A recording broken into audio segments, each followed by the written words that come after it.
펠레우스는 아이기나 섬에서 추방된 이후 여러 곳을 방랑하며 모험을 하였고 결국 푸티아의 왕이 되었습니다. 이제 그의 마지막 모험이 시작됩니다. 그는 푸티아의 왕으로 복귀하였지만 이미 아내 안티고네는 아스티다메이아의 거짓 편지에 속아 자결하였었죠. 그럼 그에게 네레이스 중 한 명인 테티스를 아내로 맞이하라는 신의 명령이 내렸습니다. 하지만 일면식도 없는 여신을 어디서 어떻게 만나야 할지 알 수 없었죠. 그는 펠리온산에서 인연을 맺은 케이론을 찾아갔습니다. 케이론은 많은 것들을 알고 있는 현자였죠. 케이론과 켄타우로스에 대해 잠시 알아볼게요. 케이론은 티탄신의 왕 크로노스와 님프 필리라 사이에서 태어났습니다. 크로노스는 아내인 레아에게 들키지 않게 말로 변신했고 그 상태로 필리라와 사랑을 나누었습니다. 그 결과로 태어난 케이론은 상반신은 인간, 하반신은 말의 모습을 하고 있었습니다. 그는 거의 신적인 존재로 다른 켄타우로스들과 달리 난폭하지 않았고 현명하였습니다. 그는 의학, 사냥, 음악, 무술, 예언 등 다양한 분야에서 뛰어난 지식을 가지고 있었습니다.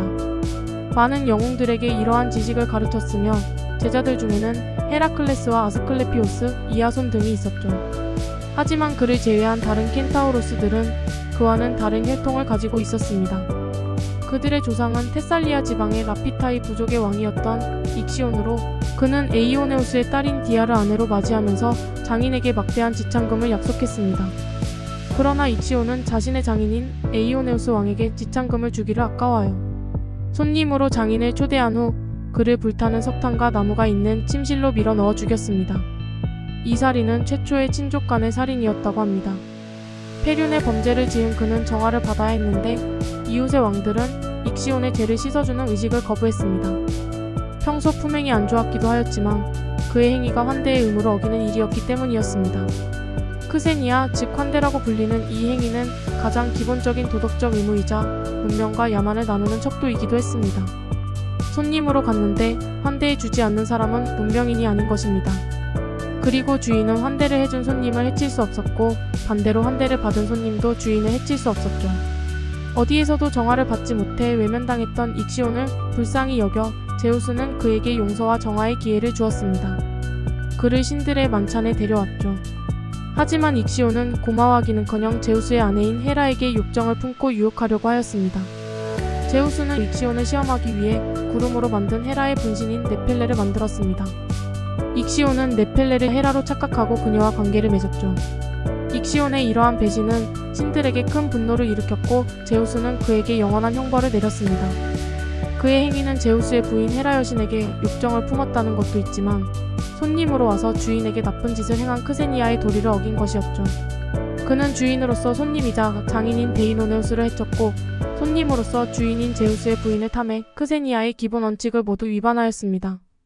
결국 익시온은 지옥의 한 부분인 타르타로스로 보내져 불타는 바퀴에 묶여 영원히 회전하는 형벌을 받게 되었습니다. 한편 익시온과의 결합에서 네펠레는 아이를 낳았는데 바로 인간의 상체와 말의 하체를 가진 켄타우로스였습니다. 첫 번째 켄타우로스는 이후 테살리아의 마그네시아의 산악지대에서 야생마들과 교미하여 다른 켄타우로스들이 생겨났습니다. 켄타우로스는 야생적이고 폭력적이며 주체 못할 욕정을 지니고 있어 여러 신화에서 갈등과 전투의 원인으로 등장했습니다. 다시 펠레우스에게 돌아갈게요. 케이론은 펠레우스에게 테티스 여신이 한 번씩 낮잠을 즐기는 비처를 알려주었고 어떻게 하면 구애에 성공할지도 조언해 주었습니다. 펠레우스는 여신의 비밀스런 동굴에 미리 잠입하여 기다렸다가 테티스가 나타나자 다짜고짜 그녀의 허리를 껴안았습니다. 여신은 인간과의 결혼을 탐탁지 않게 여겨 그에게서 벗어나려고 했습니다. 물 속성을 가진 여신인 만큼 여러가지 모습으로 변해 그에게서 벗어나려고 하였죠. 표범이나 사자 같은 맹수로도 변해보고 뱀으로 변신해서 빠려나가려고 해보고 불의 형상으로 변해보기도 하였다고 합니다. 하지만 케이론의 조언에 따라 펠레우스는 필사적으로 매달려 여신의 허리를 놓지 않았습니다. 펠리아스의 장례 경기에서 레슬링 결승에 오른 그의 실력은 거짓이 아니었습니다. 결국 여신은 그의 끈기와 용기를 인정하고 그를 받아들였습니다. 펠리온산의 케이론의 거처 앞에서 성대한 결혼식이 열렸습니다. 그리고 케이론의 동굴에서 첫날 밤을 맞이하여 펠레우스는 여신의 허리띠를 풀었다고 합니다. 펠레우스의 마지막 모험은 이로써 끝이 났습니다. 신과 인간과의 사랑은 자주 있는 일이었지만 정식으로 결혼하는 일은 거의 없었죠. 테베를 건국한 카드모스가 아레스와 아프로디테의 딸 하르모니아와 결혼한 이래 두 번째 일이었습니다. 그들의 결혼잔치에는 많은 신들이 초대를 받아 참석하였고 축하해 주었습니다. 포세이돈은 결혼 선물로 발리우스와 크산토스라는 두 마리의 불멸의 말을 주었습니다. 헤파이스토스는 잘 벼려진 칼을 주었고, 아프로디테는 에로스가 새겨진 그릇을, 헤라는 클라미스라는 망토를, 아테나는 자신이 발명한 피리를 선물했습니다. 테티스 여신의 아버지인 네레우스는 자신의 바다에서 만들어낸 신성한 소금 바구니를 선물했습니다. 케이로는 물풀의 나무창을 선물했습니다. 이 창은 던지고 난 후에 다시 주인에게 돌아오는 특성을 지녔다고 합니다. 그리고 제우스는 이들 부부에게 아르케의 날개를 선물로 주었습니다. 아르케는 무지개의 여신인 이리스의 쌍둥이 자매로 두 여신은 모두 전령의 역할을 하였습니다. 티타노마키아에서 이리스는 올림푸스 신들의 전령으로, 아르케는 티탄 신들의 전령으로 전쟁에 참여하였습니다. 전쟁에서 티탄 신들이 패배하자 아르케는 그녀의 날개를 빼앗기고 타르타로스에 갇혔습니다. 테티스 여신은 아들인 아킬레우스의 양발에 이 날개를 달아주었다고 합니다. 그래서 발이 빠른 아킬레우스라는 별칭이 붙었다는 설이 있습니다. 한편 불화의 여신 에리스는 이름에 걸맞게 이 결혼식에 초대받지 못하였는데 이에 앙심을 품고 난입하였습니다. 황금 사과를 들고 연회장에 나타났죠. 사과에는 이렇게 적혀 있었습니다. 가장 아름다운 여신에게. 결혼식에 주어진 선물이니까 신부인 테티스가 받아야 당연하였지만 가장 아름다운 여신이라는 칭호는 거부할 수 없는 유혹이었습니다.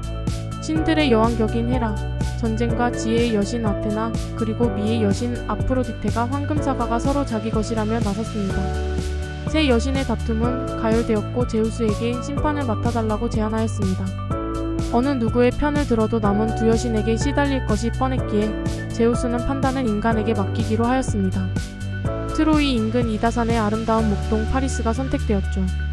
제우스는 헤르메스를 시켜 황금 사과를 파리스에게 주었고 그의 앞에서 세 여신들의 미의 경합이 벌어졌습니다. 여신들은 각각 파리스에게 엄청난 대가를 제시하며 자신을 선택하기를 요구하였습니다. 헤라는 왕국을 다스릴 부와 권력을 제시하였고 아테나는 지혜와 전쟁에서의 승리를 제시하였습니다.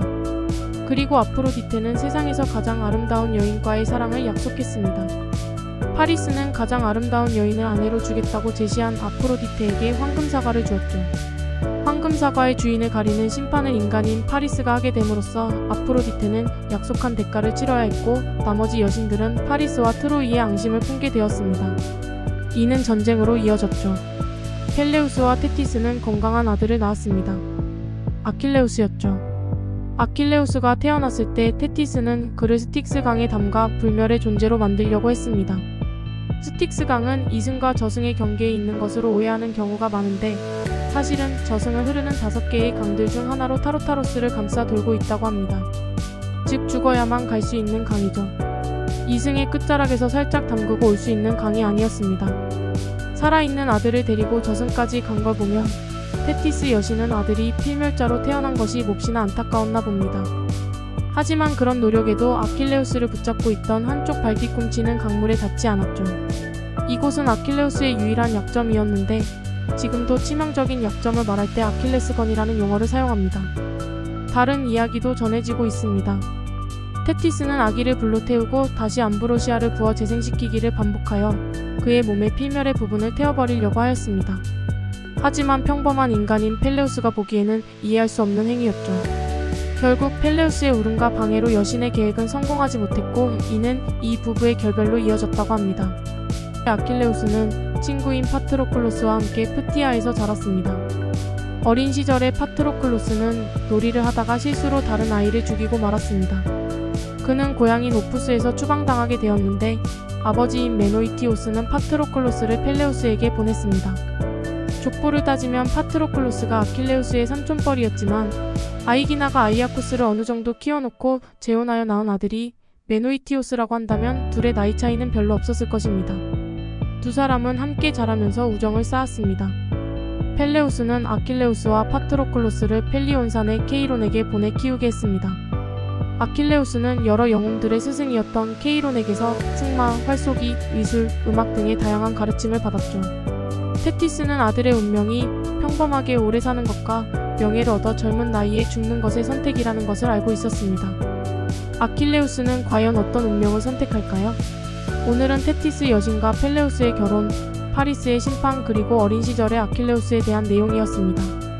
다음에는 트로이로의 출정을 알아볼게요.